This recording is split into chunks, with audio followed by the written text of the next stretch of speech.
In April 1895, Martí joined 60-year-old General Máximo Gómez in the Dominican Republic. They hitched a ride aboard a German banana boat, then rode to the rocky shores of southeast Cuba to lead the rebellion. The travelers hacked their way through dense jungle to make contact with insurgent forces. Martí was radiant with pride and satisfaction because he was able to hold his own in all this with 5 rugged men, General Máximo Gómez. A month later, despite warnings from General Gómez, Martí rode ahead of his troops and was killed in his first battle. Cuban insurgents gathered strength from his martyrdom. They reclaimed the eastern provinces that they had occupied during the 10 Years' War. Gómez now knew that the insurrection against Spain would only succeed if taken to Cuba's wealthiest provinces. Gómez pushed westward. His objective, Havana. All plantations shall be totally destroyed, their cane and outbuildings burned. Laborers who shall aid the sugar factory shall be considered traitors to their country and shall be shot. General Máximo Gómez. A new Spanish colonial governor, General Valeriano Wyler, was sent to Havana to stop General Gómez. Wyler faced a rebel army that operated with the support of peasant farmers. He forcibly reconcentrated the rural population. The aim of the policy is to gather people not involved in the army who were living in the countryside and put them into towns where their services would not be available to the Cuban rebels. A lot of people go into these towns, and the towns are notoriously like concentration camps.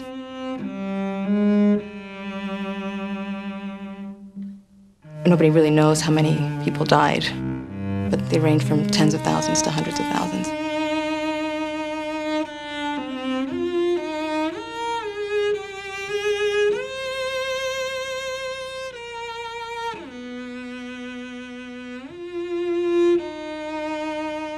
Images of Wyler's camps were supplied to U.S. newspapers by rebel sympathizers in New York. The Americans needed somebody to personify the perfidious Spanish. And they couldn't look to the King of Spain at this time, Alfonso XIII, because he was a 14-year-old kid. His mother, who was the Queen Regent, was an Austrian princess, not very Spanish. But here was this Wyler. General Wyler was the perfect villain. He was portrayed brutally in cartoons and editorials and news stories as a savage, inhumane brute, as the most bloodthirsty butcher that had ever entered this hemisphere. Wyler is a fiendish despot, a brute, a devastator of haciendas, pitiless, cold, an exterminator of men. There is nothing to prevent his carnal brain from inventing torture and infamies of bloody debauchery. The New York Journal, February 1896.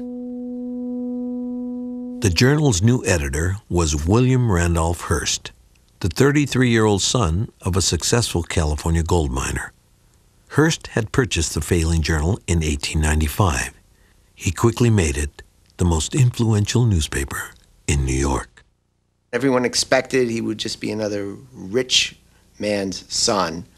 He was a rich man's son. He was also one of the most brilliant newspapermen this country has ever seen. I think Hearst truly, truly believed that he could establish himself as a power, not only in New York and in journalistic circles, but maybe nationally, if he could play the Cuba story the way he wanted to play it. I think Hearst took up the Cuban independence movement as a jingoistic way to bring America together. We were a nation in that period that was at each other's throats. North was still angry at South. Populist farmers didn't like East Coast bankers. We had economic depression, which created a panic. And Hearst saw that the way to pull everybody together was with some war. Now, you go to war, it pulls the country together, and it gets everybody fascinated. And we all glue to the tube nowadays to watch CNN if the war is coming on. Well, they got the Hearst papers. U.S. businessmen saw war as a threat to their investments in Cuba and to economic recovery at home. Their concerns were shared by Republican President-elect William McKinley. As governor of Ohio, McKinley had pushed for a stronger tariff to restore the nation's prosperity.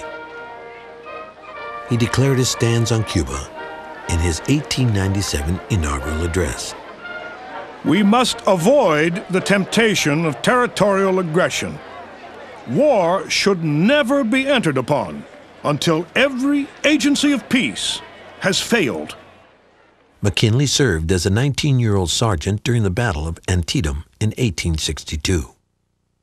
He was the last American president to have served in the Civil War, and he knew what war was like. At one point he said, "I've been through one war. I've seen the bodies stacked like cordwood, and I don't want to go through that sort of thing again." I should welcome almost any war, for I think this country needs one.